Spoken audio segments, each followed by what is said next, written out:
جی ناظرین welcome back, ایک بار پھر آپ کو خوش آمدید کہتے ہیں۔ پیپلز پارٹی کی گورنمنٹ کا کہنا ہے جمہوریت بہترین انتقام ہے، اور بریک پہ جانے سے پہلے آسمہ ارباب عالمگیر صاحبہ کہہ رہی تھی کہ جمہوریت میں عوام سڑکوں پہ نکلتے ہیں، کسی ڈکٹیٹرشپ کے خلاف عوام کبھی سڑکوں پہ اس طرح سے نہیں نکلے، اور اس دور میں بھی لوگ اپنے مطالبات کے لیے سڑکوں پہ نہیں نکلتے۔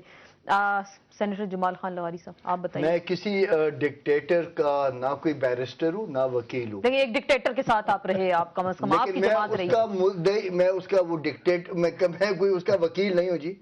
میں ایک بات ضرور کروں گا کہ اس وردی والے ڈکٹیٹر میں اور ایک جمہوری ڈکٹیٹر کے فرق کا بھی موازنہ آپ کر لیں۔ جمہوری ڈکٹیٹر باقاعدہ طور کے اوپر گولیاں مارتے ہیں جب لوگ ایک اپنے صرف نام کے ایشو کے اوپر پروٹیسٹ کر رہے ہوتے ہیں۔ میرا اشارہ ڈائریکٹ اے این پی کی گورنمنٹ کے اوپر ہے۔ اے این پی کی گورنمنٹ تو اتنی بدنام ہو چکی تھی صوبہ سرحد میں، اور میری بہن یہاں پہ میری اس بات کی اگر میں یہ جسارت کر کے آج تائید کر ہی دیں اس بات کی کہ بابا ایزی لوڈ کا نام سارے مردان کے رکشوں کے پیچھے کیا لگا ہوا تھا آپ کو پتا ہے نا؟ جب آپ ٹیلی فون کے اندر جب آپ وہ ایزی لوڈ کرتی ہیں تو جو وزیر اعلیٰ صاحب ہیں ان کے والد محترم جو اتنی کرپشن کرنے لگ گئے تھے ان کے بارے میں نام تھا بابا ایزی لوڈ۔ اس کے اوپر مردان کی پولیس نے تمام کے تمام رکشوں کو تھانوں میں بند کر دیا۔ اس کے بعد پھر انہوں نے کہا کہ آپ ہمیں معاف کر دیں، ہم نہیں لکھیں گے۔ پھر انہوں نے کہا بابا خپا کیگی، اس کا مطلب ہے کہ بابا ناراض ہو رہے ہیں۔ مطلب ہے ہم یہاں کسی بابے کو ڈسکس نہیں کر رہے، ہم تو عوامی یہی میرے میں خباثت ہے، میں سیدھی بات کرتا ہوں، اندر جو ہوتا ہے میں بول جاتا ہوں۔ مطلب ہے کہ جب یہ ایشو ہوا یہ حقیقت ہے، بے شک آپ ہنسیں لیکن یہ حقیقت ہے۔ اس کے اندر جب یہ بات ہوئی تو اس کے اوپر پھر اتنا شور و غوغا ہوا کہ یہ پختونخوا والے نام کی وجہ سے اس ساری جو ان کی کرپشن کی داستانی تھی۔ لیکن ابھی آپ اے این پی کی گورنمنٹ کا ذکر کر رہے ہیں کہ انہوں نے اس کے بعد میں آتا ہوں بلوچستان کی گورنمنٹ کا۔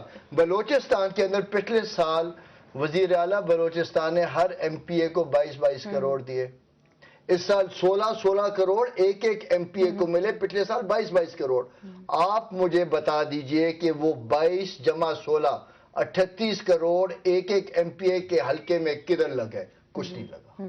تو کرپشن کی انتہا ہے، وہ یہ کہنا چاہ رہے ہیں کرپشن کی انتہا، اور عوام جو سڑکوں پہ اگر اپنے مطالبات کے لیے نکلتے ہیں تو ان کو مارا جاتا ہے۔ ایک یہ پوائنٹ یہاں پہ اٹھانا چاہیں گے، کیا نئے صوبے سر بنانے سے عوام کے مسائل حل ہو جائیں گے؟ جو ایک نیا مطالبہ اس وقت سامنے آ رہا ہے کہ جی نئے صوبے بنا دیں، جو شہزاد صاحب نے کہا جہاں ضرورت ہو اتنے صوبے بنا دینے چاہیے۔ کیا پنجاب میں صوبہ بنے گا، سرائکی صوبہ بنے گا، ساؤتھ پنجاب بنے گا، ہزارہ بنے گا، کیا ہوگا پاکستان؟ دیکھیں میں ایک دو باتیں یہ کرنا چاہتا ہوں، یہ ہماری بہن نے کی تھیں، آغاز حقوق بلوچستان کی بات انہوں نے کی، اس پہ میں زیادہ بات نہیں کرنا چاہتا، اس پہ ابھی کچھ مطلب کہ پیش رفت ایسا نہیں، آغاز بھی نہیں ہوا۔ چیف منسٹر بلوچستان جو ان کی پارٹی کے ہیں وہ یہ کہہ رہے ہیں کہ یہ آغاز کیا اس نے کہا آغاز حقوق بلوچستان، نہیں اس نے یہ کہا کہ آغاز استحصال بلوچستان ہے، یہ چیف منسٹر بلوچستان۔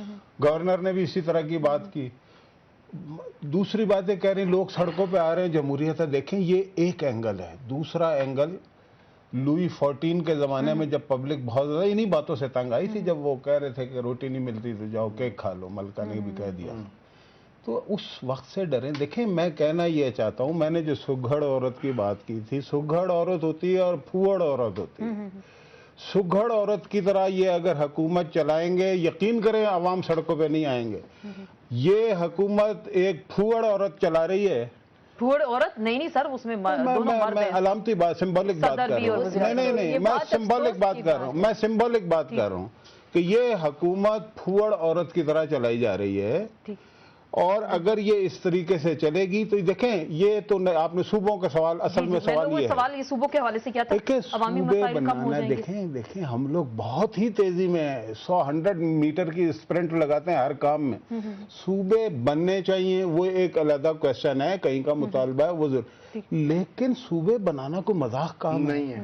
اس کے اوپر بہت زیادہ مائنڈ اپلائی کرنے کی ضرورت ہے، بڑی سوچ بچار کی ضرورت ہے، بے پناہ ریسورس ریسورسز کی، لسان اور قومیت کو تو چھوڑیں، بے شمار جو ہے ریسورسز کی ضرورت ہے. پھر اس بات کو سوچنے کی ضرورت ہے کہ انٹرنیشنلی جو پلاننگ ہے پاکستان میں، اس کے نتیجے میں اگر ہم نے یہ چیز آج شروع کر دی فوراً تو یہ انسٹیبلٹی ٹھیک ہوگی یا بڑھ جائے گی.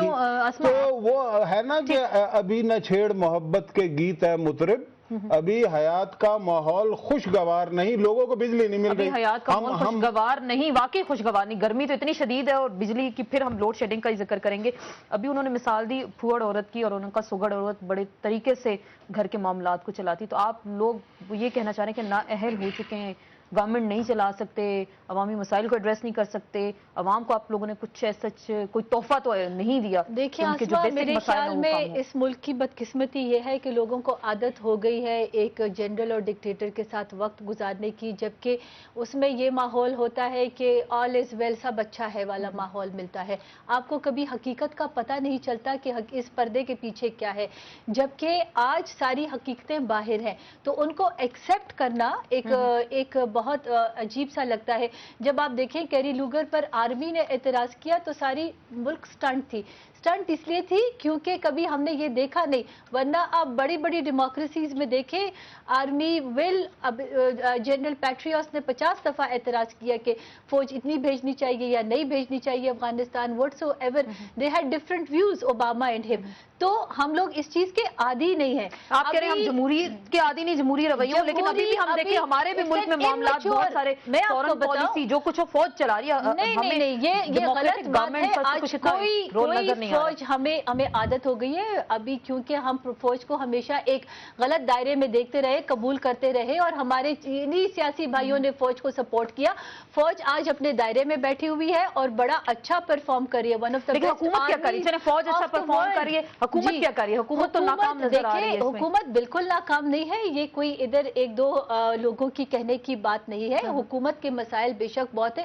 کیوں مسائل ہے؟ حکومت کو جو مسائل ملے ہیں اور ابھی ان کو سیٹل ڈاؤن کرنے میں ٹائم لگے گا، کتنا وقت لگے گا. دیکھیں ابھی کہا گیا نا کہ 18ویں ترمیم ہوگی، 2 سال میں ہوگی، 3 سال میں ہم کام کریں. میں آپ کو بتاؤں 18ویں ترمیم از ناٹ اے جوک، جو ہم نے 40 سال کا گند آج صاف کیا ہے، اور اس میں ہر حکومت کے لیے، ہمارے لیے، عوام کے لیے پھر کیا کریں گے؟ 40 سال کا ابھی میری بہن نے بولا کہ یہ 1-2 لوگوں کی بات نہیں ہے. ہاں، یہ 1-2 لوگ جو ہیں، 93 ایم این ایز ان کے ہیں، 54 ایم این ایز ہمارے ہیں.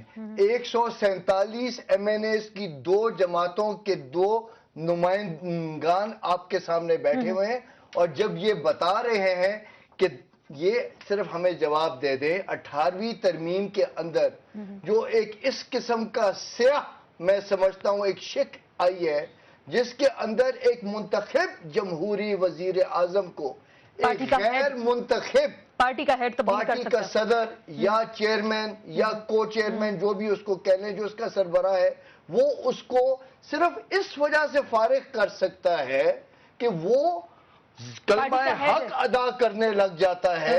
اس کو کسی بھی وقت اس کا ضمیر جھنجھوڑ دیتا ہے اور وہ حق باتیں کرنے لگ جاتا ہے. تو اس وزیر اعظم، جمہوریت کا حوصلہ ہے، یہ جمہوریت میں نمبر 1. دوسری ابھی میں جواب دوں گی، ضرور دیجئے. نمبر 2، مجھے یہ بتائیے کہ جو بنیاد ہوتی ہے گڈ گورننس کی، وہ ہوتی ہے کہ وہ معاشرہ، وہ حکومت، وہ منسٹرز کسی قسم کی کرپٹ پریکٹسز نہ کریں. ٹھیک ہے؟ اس وقت آپ مجھے بتائیں کہ کرپشن کی روک تھام کے لیے وزیر اعظم صاحب اکتفا کرتے ہیں اس اعلان پہ کہ جو احتساب کا آرڈیننس آ رہا ہے وہ ان کی شنید کے مطابق جنرل کنسنسس کے ساتھ آ رہا ہے. لیکن ابھی تو اس میں اپوزیشن جماعتوں کو ہم نے چودھری نثار صاحب نے بالکل ٹھیک ہے، وہ کیا. ہم بریک لیتے ہیں اور گڈ گورننس پہ پھر ہم بات کریں گے کہ گڈ گورننس ہوتی کیا ہے. کیا کرپشن ہے اس کا خاتمہ ہوتا ہے، یا جو وزراء ہیں، جو مشیر ہیں، وہ اگر کوئی غلط کام کر رہے ہیں تو ان کو ہٹا دیا جائے تو کیا یہ گڈ گورننس میں شمار ہوتا ہے؟ میاں نواز شریف صاحب اس حوالے سے کیا کہتے ہیں؟ بریک کے بعد آپ کی خدمت میں ایک ساؤنڈ بائٹ پیش کریں گے.